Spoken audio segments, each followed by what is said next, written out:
Welcome viewers, you're watching NewsX and I'm Vaishali Kohli, and today we're going to talk about something very interesting, viewers. Now, let's just talk about the peace deal that the US has offered Iran. Now, how's the world seeing it? While Trump may lay all of his claims that he's making about the peace deal, the world seems to be seeing this particular important deal a US surrender and a humiliation for Donald Trump. Now, the US President Donald Trump has, of course, declared that the deal with the Islamic Republic of Iran is now complete. And then he touted it as an American victory. So, as always, viewers, Trump is taking the credit and he's calling it an American victory. But is it really an American victory? Is the question that we're raising. Now, viewers, what happens is that initially, when you talk about a country like America, of course, they have all of the military strength, all of the prowess. And Iran is relatively a very small country. But the way Iran, through the war, has given it back to the US, has not succumbed to its bullying, is something that we were all watching and reporting to you on NewsX as the war unfolded. But let's just now understand what the reactions are outside the White House and how the world is viewing this peace deal.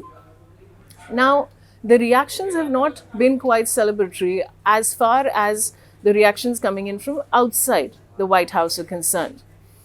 Now, the mood is far from optimistic, and whether you talk about across newsrooms globally, policy circles, and social media, analysts are framing the preliminary US-Iran understanding not as a decisive American win, but as a face-saving exit from a war Washington could no longer afford, politically, economically, or strategically. Some experts say that the deal is actually a defeat for the US and Donald Trump. Now, of course, viewers, the kind of money that's being spent in this war, and of course, the kind of demonstrations that were all across various areas in the US, especially New York City, people were out on the roads. We know Americans are not happy with what's going on. So people within the country are not happy with what Donald Trump's doing.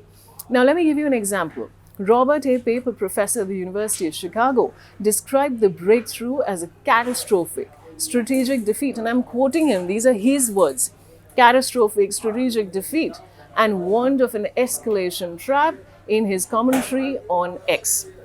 The optics are, of course, difficult for Trump's US administration to shake off.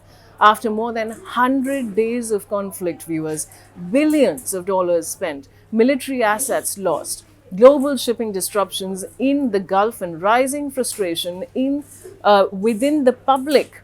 Ahead of the November midterms, Washington now finds itself negotiating sanctions relief for Iran, its asset releases, and a massive reconstruction framework that Tehran is already projecting as a victory.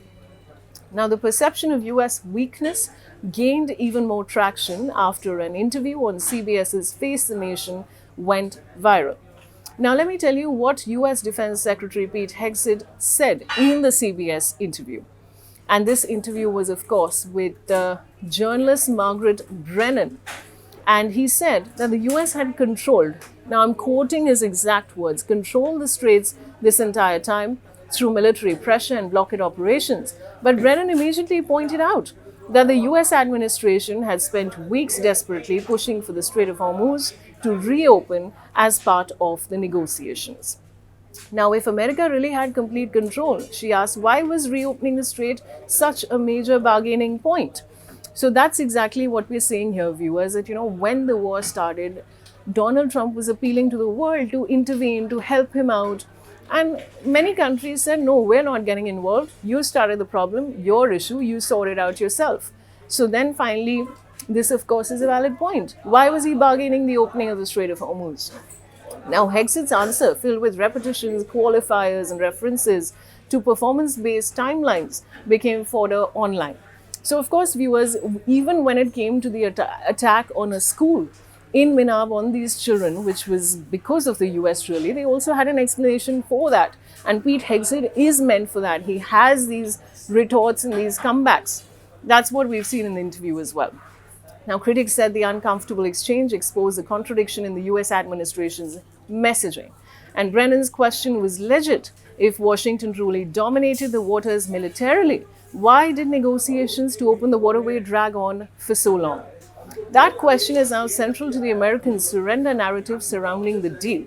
And let me just also end by telling you, veteran Middle East negotiator Aaron David Miller of the Carnegie Endowment for International Peace has repeatedly pointed to the leverage Iran retained throughout the conflict, particularly through proxy networks and its ability to threaten global energy flows through the state.